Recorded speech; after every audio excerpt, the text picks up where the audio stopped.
Why real authority never needs to be asserted. There is a particular sound that authority makes when it enters a room. It is not the sound of raised voices or heavy footsteps. It is not the sound of titles being announced or credentials being listed. Real authority makes no sound at all. It simply changes the temperature. Most people mistake noise for power. They confuse volume with influence. They believe that authority must be declared, demonstrated, and defended at every opportunity. This is the thinking of those who have never possessed it.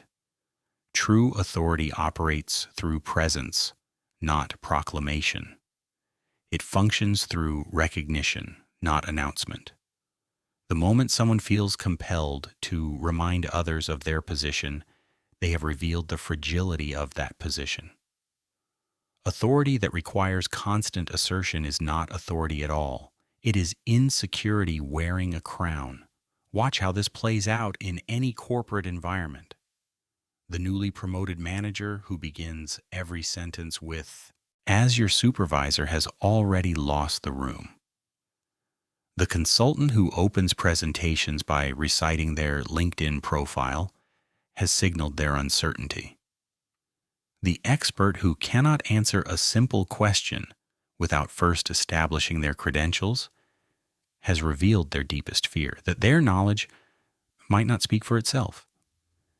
This fear drives a particular kind of behavior: the constant need to remind others of qualifications, the compulsive reference to past achievements, the reflexive assertion of hierarchical position.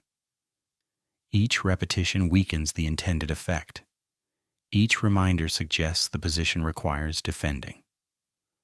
Consider the executive who begins every meeting by reminding the room of their title.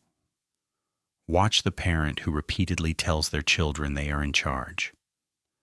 Observe the expert who cannot answer a question without first listing their qualifications. Each assertion weakens their position further. Each declaration diminishes their actual influence. The pattern becomes particularly visible during high-stakes situations. When pressure mounts and results matter, people instinctively turn to those who've consistently delivered, not those who have consistently announced their capabilities. The crisis reveals who possesses genuine authority and who merely occupies an authoritative position. In boardrooms across the world, this distinction determines who speaks and who remains silent. The person whose opinion naturally carries weight versus the person whose opinion requires positional backing. The individual whose suggestions prompt serious consideration versus the one whose suggestions receive polite acknowledgement before being dismissed. This pattern reveals itself across all human hierarchies. The professor who truly commands respect never mentions their degrees. The leader whose authority is unquestioned never threatens consequences. The expert whose knowledge is valued never opens with their resume. Their competence speaks first. Their results provide the introduction. But something deeper operates beneath these surface behaviors. Those who assert authority most frequently often do so because they sense its absence. The psychological mechanism functions as compensation. The louder the assertion, the greater the underlying doubt. The more frequent the reminder, the less secure the foundation. People develop intuitive sensors for authentic versus performed authority within moments of interaction. These sensors operate below conscious awareness but influence every social calculation. There exists a psychological principle that governs this dynamic. People naturally defer to competence when it is demonstrated rather than declared. The human mind responds to evidence, not claims. When someone shows capability through action, others instinctively recognize it. When someone announces capability through words, others instinctively question it. This response mechanism evolved for survival purposes.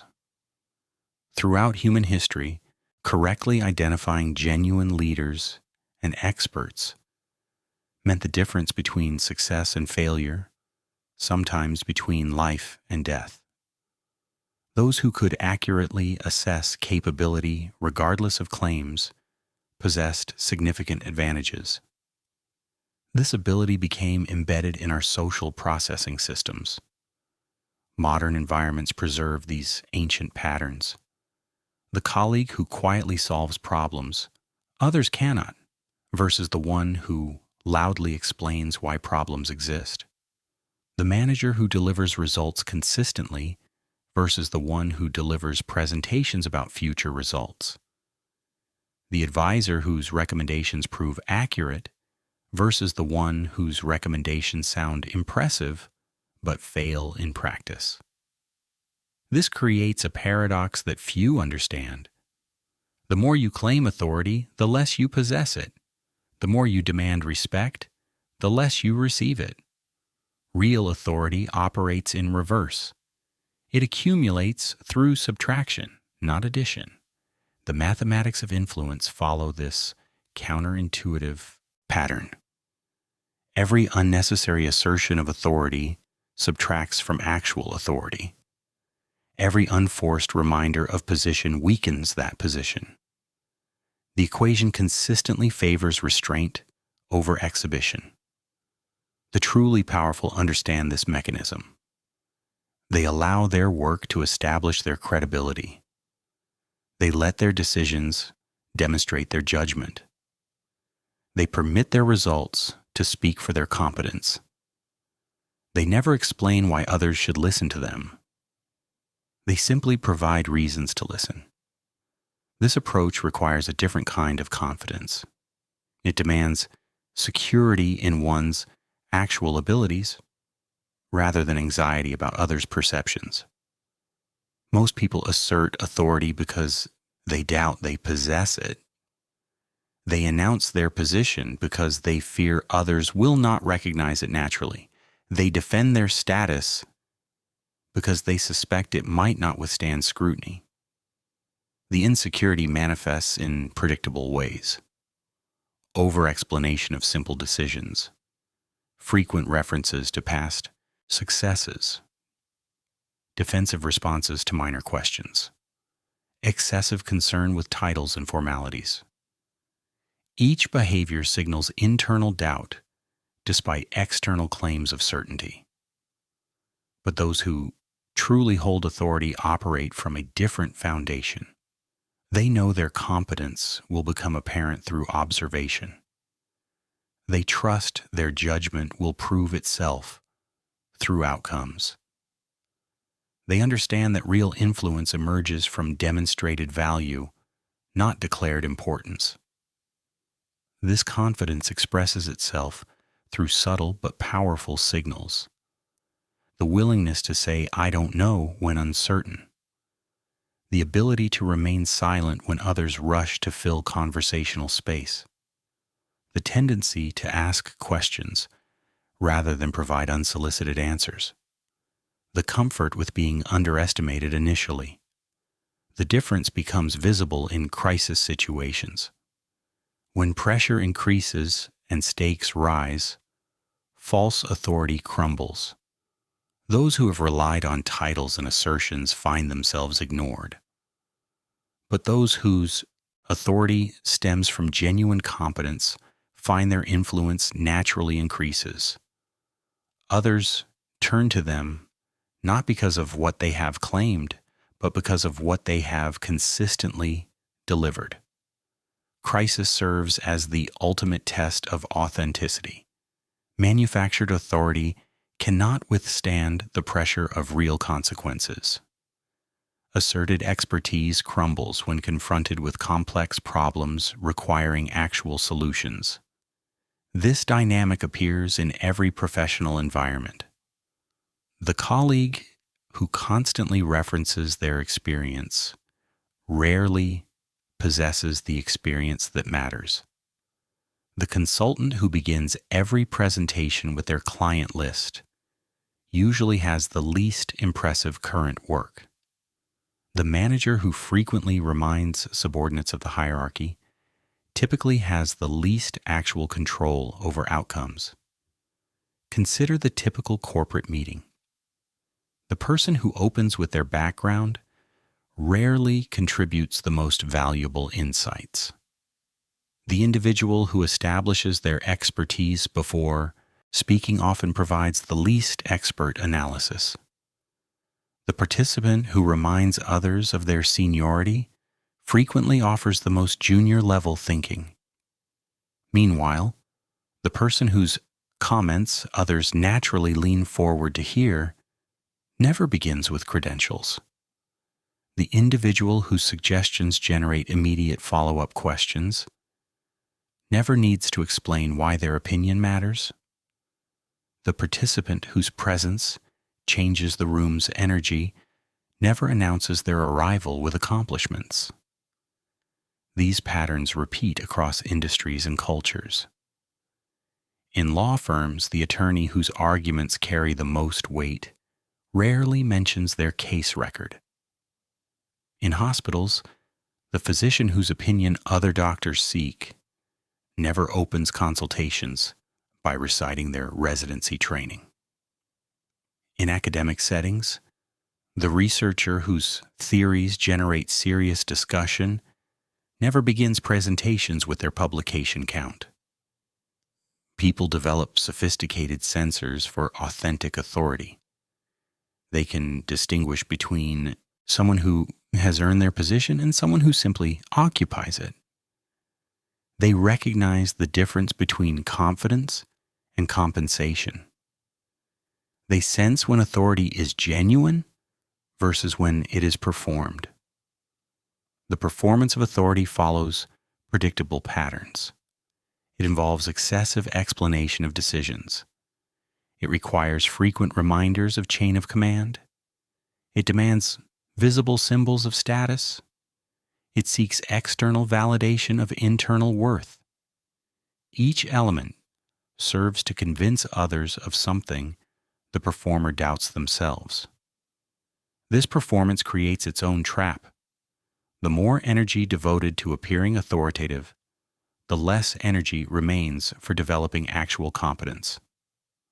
The more time spent managing perceptions, the less time available for producing results. The more focus placed on convincing others of expertise, the less focus directed toward building expertise. Genuine authority operates differently. Decisions are made and explained only when explanation adds value. Hierarchy is acknowledged when relevant, ignored when not. Status symbols become irrelevant because competence provides sufficient indication of worth. External validation is appreciated but not required because internal confidence supplies adequate foundation. This creates an interesting observation about human nature. Those most concerned with appearing authoritative typically possess the least actual authority. Those most worried about respect usually command the least natural respect. Those most focused on status usually hold the most precarious positions. The inverse relationship is rarely coincidental. Real authority emerges from competence, consistency, and judgment demonstrated over time. It accumulates through reliable performance under various conditions. It builds through others' repeated experiences of effective leadership or valuable expertise. This process cannot be accelerated through assertion. The development timeline matters significantly. Genuine authority requires months and years of consistent performance to establish. It demands multiple situations where competence proves itself. These experiences cannot be manufactured or simulated through claims. False authority attempts to skip this development process. It tries to claim the benefits of earned influence without investing in the underlying capabilities. This approach fails because human beings are fundamentally equipped to distinguish between earned and claimed status. The workplace provides countless examples of this distinction. The team member whose suggestions are naturally sought versus the one whose suggestions must be solicited. The leader whose meetings people attend eagerly versus the one whose meetings people attend reluctantly. The expert whose opinion is valued versus the one whose opinion is requested out of obligation. None of these differences stem from official titles or organizational charts. They emerge from accumulated evidence of competence. They develop through consistent demonstration of good judgment. They grow through repeated delivery of valuable insights or effective solutions. They cannot be manufactured through assertion. Those who understand this principle adjust their behavior accordingly. They focus their energy on developing actual competence rather than managing others' perceptions. They invest time in producing results rather than explaining their qualifications. They build authority through consistent performance rather than consistent proclamation. This approach requires patience. Real authority develops slowly. It emerges through repeated interactions where competence becomes apparent. It grows through multiple situations where good judgment proves itself. It strengthens through various challenges where leadership qualities surface naturally. The process cannot be rushed, but the results justify the investment. Authority built on genuine competence remains stable under pressure. It increases rather than decreases when tested. It attracts rather than repels capable people.